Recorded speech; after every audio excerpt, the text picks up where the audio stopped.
Iran যুদ্ধ এক কঠিন বাস্তবতার সম্মুখীন করেছে মধ্যপ্রাচ্যের দেশগুলোকে। ইরান যুক্তরাষ্ট্রের রেষারেষিতে গুরুত্বপূর্ণ নৌরুট হরমুজ প্রণালী বন্ধ হয়ে যাওয়ায় থমকে গেছে এই দেশগুলোর বাণিজ্যিক কার্যক্রম, যা দীর্ঘস্থায়ী হলে ভয়াবহ ধস নামতে পারে মধ্যপ্রাচ্যের অর্থনীতিতে। এই অবস্থায় তাই আর এক মুহূর্ত দেরি না করে হরমুজ প্রণালী এড়িয়ে বাণিজ্যিক কার্যক্রম পরিচালনার পরিকল্পনা করছে এই দেশগুলো। পরিকল্পনার অংশ হিসেবে ওসমানীয় সাম্রাজ্যের সুলতান দ্বিতীয় আব্দুল হামিদের উচ্চাভিলাষী প্রকল্প হেজাজ রেলপথ আবারও চালু করার উদ্যোগ নিয়েছে তুরস্ক ও সৌদি আরব।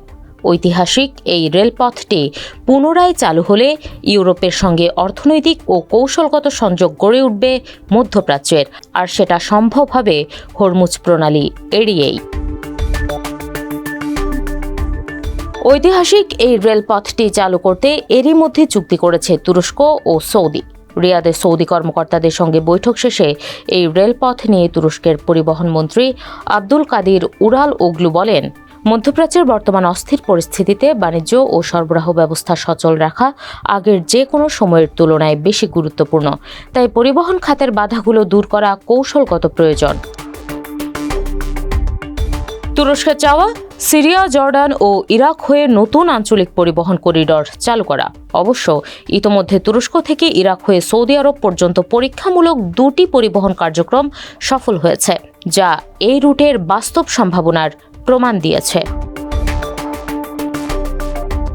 রেলপথটি আগে থেকেই নির্মিত হওয়ায় নতুন করে এতে খুব বেশি অর্থায়নও করতে হচ্ছে না কাউকে, কেননা 1900 সালে নেওয়া উদ্যোগেই ইস্তাম্বুল থেকে মক্কা পর্যন্ত একটি দীর্ঘ রেল লাইন ছিল। সময়ের প্রয়োজনে এখন সেই লাইনটি আবার পুনরুজ্জীবিত করার চেষ্টা করছে দুদেশ।